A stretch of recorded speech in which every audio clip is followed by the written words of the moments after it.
ನಮಸ್ಕಾರ. ಶ್ರೀ ಗುರುಭ್ಯೋ ನಮಃ. ಸದ್ಗುರು ಶ್ರೀ ಸಾಯಿ ದೇವಾಯ ನಮಃ. ಕನ್ನಡ ನಾಡಿನ ಸಮಸ್ತ ಜನತೆಗೆ ನಾನು ನಿಮ್ಮ ವಾಸುದೇವನ್ ಮಾಡ್ತಿರೋ ನಮಸ್ಕಾರಗಳು. ನಮ್ಮ ಚಾನಲ್ಗೆ ಸುಸ್ವಾಗತ.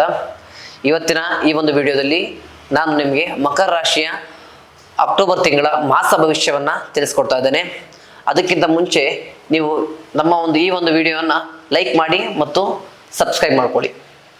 ಮೊದಲನೇದಾಗಿ ಮಕರ ರಾಶಿಯ ಉದ್ಯೋಗ ಮತ್ತು ಆರ್ಥಿಕ ಸ್ಥಿತಿಯ ಬಗ್ಗೆ ನೋಡೋದಾದ್ರೆ, ಉದ್ಯೋಗದಲ್ಲಿ ಮಾಡ್ತಕ್ಕಂಥ ಕೆಲಸದಲ್ಲಿ ಪ್ರಮೋಷನ್ ಸಿಗುವಂಥ ಸಾಧ್ಯತೆ ಇದೆ. ಜೊತೆಗೆ ನೀವು ಮಾಡ್ತಕ್ಕಂಥ ಕೆಲಸದಲ್ಲಿ ಹೈಯರ್ ಅಫಿಷಿಯಲ್ಸ್ ಇಂದ ಅಥವಾ ನಿಮ್ಮ ಹೈಯರ್ ಪೊಸಿಷನ್ ಇರೋ ವ್ಯಕ್ತಿಗಳಿಂದ ಪ್ರಶಂಸೆಗೆ ಒಳಗಾಗ್ತೀರಾ. ಫೈನಾನ್ಷಿಯಲ್ ಆಗಿ ನೋಡಬೇಕು ಅಂತಂದ್ರೆ, ನಿಮ್ಮ ಜೀವನದಲ್ಲಿ ನೀವು ಮಾಡತಕ್ಕಂಥ ವ್ಯವಸ್ಥೆಗಳು ಬಿಟ್ಟು ನಿಮ್ಮ ತಂದೆ ತಾತ ಇವರ ಪೂರ್ವಜಿತ ಆಸ್ತಿಯ ವಿಚಾರಗಳು ಅದು ನಿಮ್ಮ ಪಾಲಿಗೆ ಆಗುವಂಥದ್ದು, ಅಥವಾ ಕೋರ್ಟ್ನಲ್ಲಿ ವ್ಯಾಜ್ಯ ಇದ್ರೆ ಅದು ನಿಮ್ಮ ಪಾಲಿಗೆ ಆಗುವಂಥ ವಿಚಾರ ಸಂಭವಿಸುತ್ತೆ. ಎರಡನೇದಾಗಿ ಪ್ರೇಮ ಮತ್ತು ಕುಟುಂಬ. ಪ್ರೇಮ ವಿಚಾರದಲ್ಲಿ ಸಂಪೂರ್ಣವಾದ ಒಂದು ಅಂಡರ್ಸ್ಟ್ಯಾಂಡಿಂಗ್ ಆಗ್ಬೋದು ಮತ್ತು ಇಬ್ಬರ ನಡುವೆ ಇರುವಂತಹ ಒಂದು ಸಾಮ್ಯತೆಯಿಂದ ಜೀವನ ಸುಖಮಯವಾಗುತ್ತೆ, ಯಾವುದೇ ಸಮಸ್ಯೆಗಳಿಲ್ಲ. ಕುಟುಂಬದ ವಿಚಾರ ಅಂತ ಬಂತಂದ್ರೆ, ಕುಟುಂಬದಲ್ಲಿ ಯಾವುದೇ ರೀತಿಯ ಸಮಸ್ಯೆಗಳು ಕಂಡು ಬಂದಿಲ್ಲ. ಆದರೆ ಕುಟುಂಬದಲ್ಲಿ ಒಂದು ಒಳ್ಳೆಯ ವ್ಯವಸ್ಥೆ ಅಂತಂದ್ರೆ ವಾಹನದ ಆಗಮನ, ಒಂದು 4 ಚಕ್ರದ ವಾಹನ ಅಥವಾ ಕಾರ್ ಅಂತ ಏನಂತೀವಿ, ಆ ವ್ಯವಸ್ಥೆ ವಾಹನ ಆಗಮನ ನಿಮ್ಮ ಜೀವನದಲ್ಲಿ ಆಗ್ಲಿಕ್ಕಿದೆ.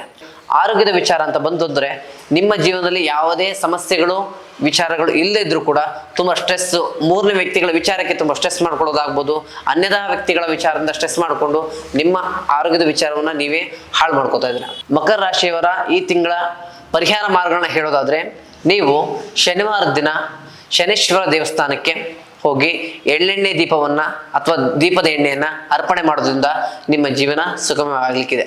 ಒಟ್ಟಾರೆಯಾಗಿ ಮಕರ ರಾಶಿಯವರಿಗೆ ಈ ಒಂದು ಮಾಸದಲ್ಲಿ ಸುಧಾರಣೆ ಕಾಣಲಿಕ್ಕಿದೆ. ಆರ್ಥಿಕ ವಿಚಾರದಲ್ಲಾಗ್ಬೋದು, ದೈನಂದಿನ ವಿಚಾರದಲ್ಲಿ ಯಾವುದೇ ಸಮಸ್ಯೆಗಳಿಲ್ಲ. ಕುಟುಂಬದ ಜೊತೆ ಸಾಂಸಾರಿಕವಾಗಿ ಸುಖ ಶಾಂತಿ ನೆಮ್ಮದಿಯಿಂದ ಇರ್ತಾರೆ. ಇದಾಗಿತ್ತು ಈ ತಿಂಗಳ ಮಕರ ರಾಶಿಯ ಮಾಸ ಭವಿಷ್ಯ. ಮುಂದಿನ ವಿಡಿಯೋದಲ್ಲಿ ಸಿಗೋಣ.